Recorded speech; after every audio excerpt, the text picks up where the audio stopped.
Hey guys, Roman at CarTips, and in today's video I'm going to share 3 of my personal favorite sports cars that are out today. I'm going to have a criteria list, and there's 2 points that I'm going to go by: affordability and reliability. So these cars are really fun, they're really fast, but at the same time they're very affordable and reliable. There are very fast cars, very good cars that are out there in the market, but they might not be as reliable. So these 3 cars I'm going to mention are not only fast, not only fun, not only reliable, but are also a great buy for affordability. All these cars are around the $5,000 to $6,000 price range. So my number 3 is a car that I've owned when I was 18 years old. It is a 2002 to 2006 Acura RSX Type S. It has 200 horsepower and 142 torque. It's probably the slowest car of these 3 that I'm going to mention, and it has a 0 to 60 time of 7.1 seconds. But you know, for what you pay for it, it's also the cheapest car too. I wasn't able to afford a really expensive sports car when I was 18, and this is the car I chose to buy at the time. I really liked it because it was really reliable. Hondas in general are reliable, and Acura is a branch off of Honda. So this car has a red line of 9,000 RPMs. That's crazy. That's almost motorcycle territory. It's a lot of fun. This car is a screamer. It's a Japanese car. I really liked it because it was really affordable. I never once had issues with this vehicle, window regulator going out or sensors going bad. The only issue with this car is the fact that it was a little bit loud. It's not really insulated. It's an entry-level sports car. It's a budget sports car.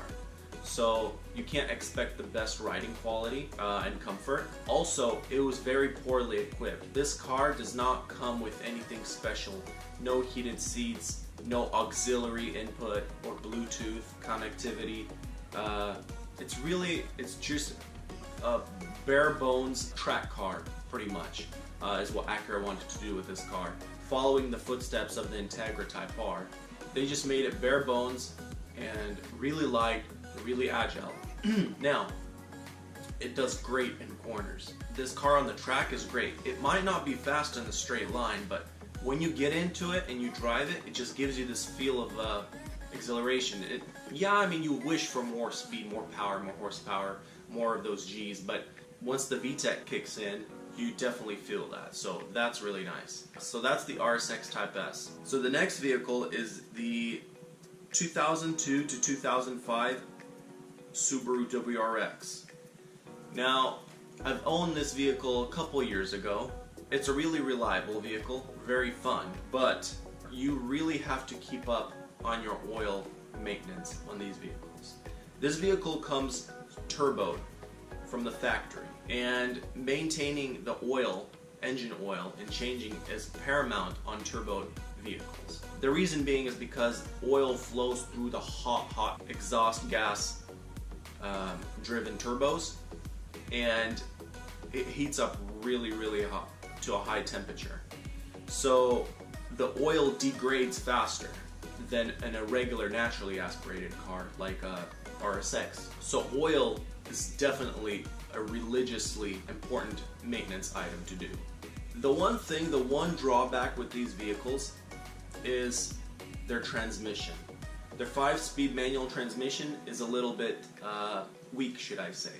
If you're gonna modify this vehicle and put, a tune on it, maybe put an exhaust, you gotta be careful with that transmission to be able to handle, the improved power. Now on the other side, it's really easy to modify these vehicles because they have a turbo, and just simply with a map and an exhaust and an intake, you got yourself much more power than, say, you would put the same mods you would put on a naturally aspirated engine. The gains are not there. Turbo vehicles are so much easier to tune. The power gains are substantially higher. So yeah, it's really fun to modify, it's really fun to drive. The transmission is a little bit weak, the stock one, but you throw in that all-wheel drive aspect into the Subaru, it's a fun car. That car is great off-road on gravel and dirt, assuming you can drive.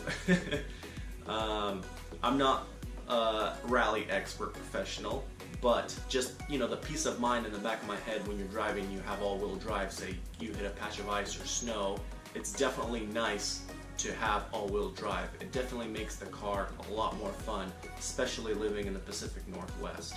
So yeah, that's the Subaru WRX. The third and last vehicle, my number one, is the 2003 to 2006 Nissan 350Z. This car is a beast. This is Japanese muscle right here. It has 287 horsepower and 274 torque. Its 0 to 60 is 5.5 seconds. So this is by far the fastest vehicle here, but it's not necessarily the most expensive one. Those Subaru WRXs, they're very popular and they retain their value really well. The Nissan 350Z could be slightly cheaper than the Subaru WRX. First things first with the 350Z. You point that thing straight, you push on the gas, and it goes. You feel so much torque. I've owned this vehicle in a manual version and an automatic version. Believe it or not, the automatic transmission in these vehicles is awesome. I honestly don't even mind owning an automatic for these vehicles. The shifts are so fast, so precise, so smooth. They know when you want to downshift or upshift. There's just so much torque in these cars, and the transmission does really awesome. So don't be thrown off if you find an automatic transmission 350Z and say, oh, that's not for me. The Nissan 350Z is a rear-wheel drive vehicle. So if you turn off the traction control and you floor that baby, even on dry pavement, you'll be going sideways. This car is so much fun. This is by far my favorite car out of those three. So the drawbacks. This car is a two-seater vehicle. It's really not that practical. The trunk space, not that great. And I tried to put a subwoofer in there for a great sound system. It's really hard. You have to buy a smaller box to fit into the trunk. It's a really small car, but it has awesome power. And it's really light for the power that it has. So the weight to power ratio is awesome right there. Another drawback, if there's any kind of snow, even a little bit of snow on the pavement, that car is almost undrivable. We had a little bit of snowfall here last winter when I owned the vehicle, and it was really hard to drive. Every time you would stop at a stoplight, you try to go even really lightly, just feather the throttle a little bit. The rear end would just start fishtailing either to the left or to the right side. It was very scary to drive. But on the summer days, on dry pavement, really awesome car. Anyway guys, I hope you guys enjoyed the video. I hope it helped. If this information was helpful to you, please subscribe for more car tips on the way in the future. If you have any other awesome sports cars that are reliable and affordable, please write them down below in the comments. I read every single comment and I try to reply to every single one of them. So I'll be glad to read them. Till next time, later guys.